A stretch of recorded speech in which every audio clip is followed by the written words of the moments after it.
Keluarga besar Mbah Bisri yang saya hormati, marilah kita panjatkan puji syukur pada Allah Subhanahu wa Ta'ala atas rahmatnya sehingga kita bisa hadir di majlis ini. Salawat beserta salam yang selalu tercurah kepada baginda Nabi besar kita Nabi Muhammad yang kita nanti-nantikan syafaatnya di yaumul qiyamah.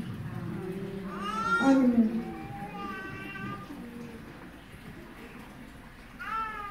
Saudara-saudaraku, sebelum saya memulai tausiah ini, marilah kita bersalawat bersama-sama.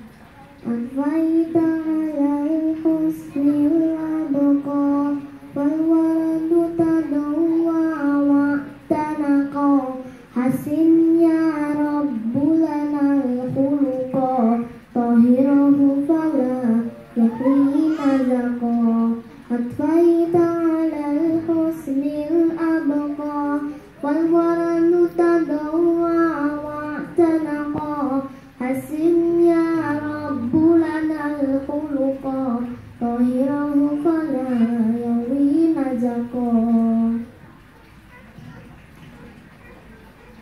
Saudara-saudaraku, ada ustadz dari Bandung yang bernama Ustadz Adi Hidayat, disingkat apa? Wah. Satu lagi, ada ustadz dari Melayu Pekanbaru, yaitu Ustadz Abdul Somad, disingkat apa, saudara-saudara? Betul. Nah, ini ada Ustadz dari Rumbia, cucu ke-30 dari 31 cucu dan 15 cicit, yang bernama Ustadz Fahri Zidan, disingkat Upas. Tapi bukan upas yang berbahaya, tapi upas yang mengobati hati. Saudara-saudaraku, rezeki yang tidak kita sadari. Dulu saya mengira bahwa sholat duha, sholat tahajud, membaca Al-Quran, dan membaca zikir itu dapat menjadi pembuka pintu-pintu rezeki atau harta kita. Ternyata justru ibadah-ibadah itulah sendiri adalah sebuah rezeki yang besar dan berharga bagi kehidupan kita.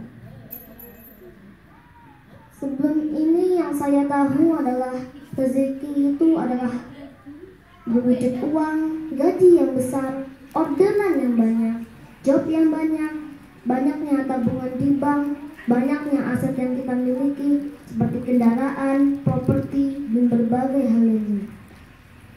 Sebelum ini yang saya ketahui adalah rezeki itu adalah harta. Namun setelah itu saya mencari tahu, menggali lagi lebih banyak tentang apa itu rezeki sesungguhnya dalam Islam. Ternyata kita salah besar, sahabat-sahabat semua. Ternyata langkah kaki yang dimudahkan untuk datang ke majelis ilmu itu juga adalah rezeki dari Allah Subhanahu wa Ta'ala. Langkah kaki yang dimudahkan untuk sholat di masjid berjamaah itu juga adalah rezeki dari Allah Subhanahu wa Ta'ala. Dan kesempatan saudara-saudara melihat dan mendengar tausiah ini itu juga adalah rezeki dari Allah Subhanahu wa Ta'ala.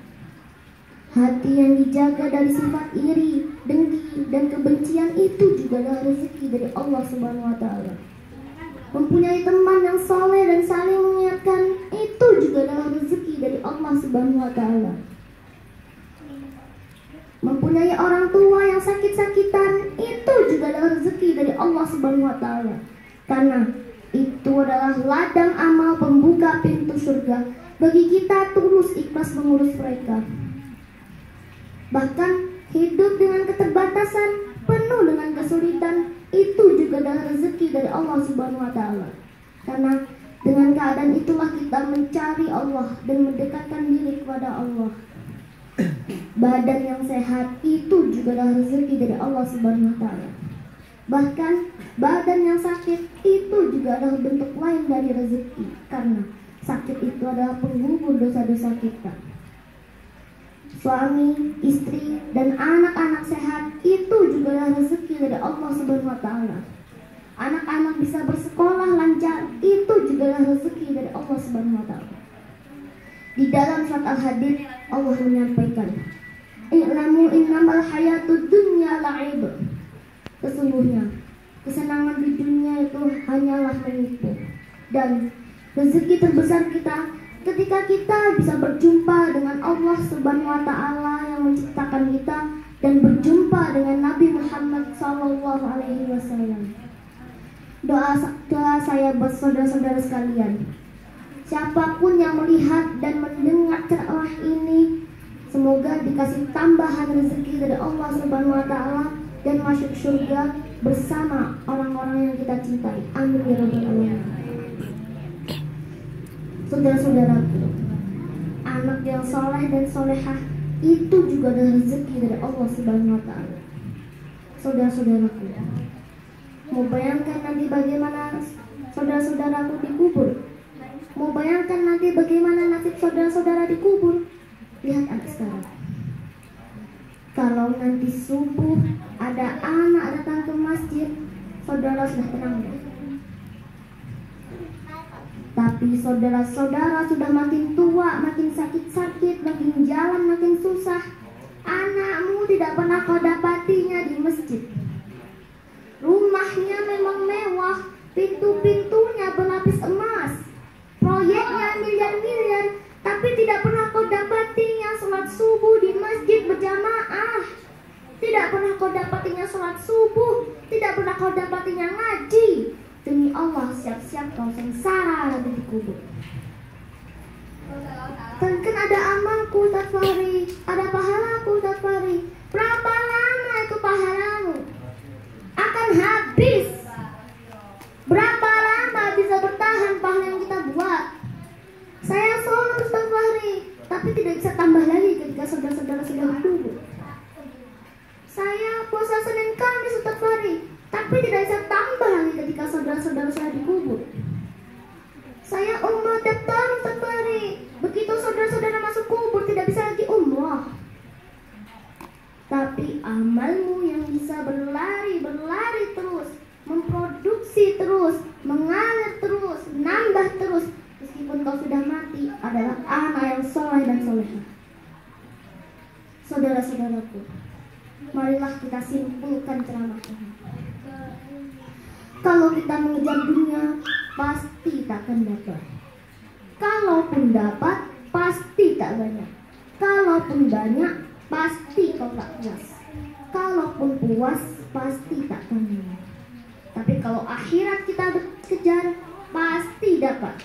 Sudahlah dapat, pasti banyak.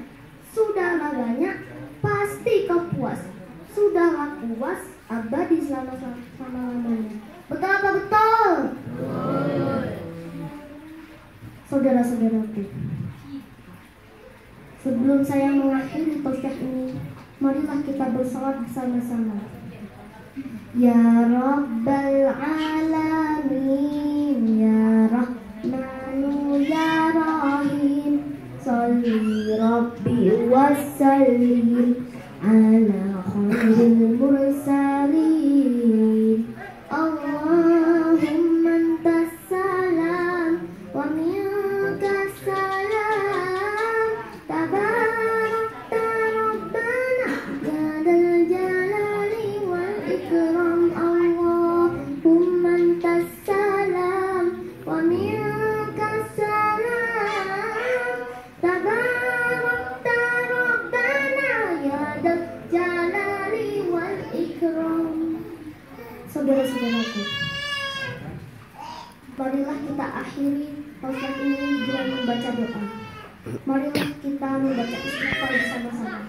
Astaghfirullah Rabbal baraya, astaghfirullah minal khataya, astaghfirullah Rabbal baraya, astaghfirullah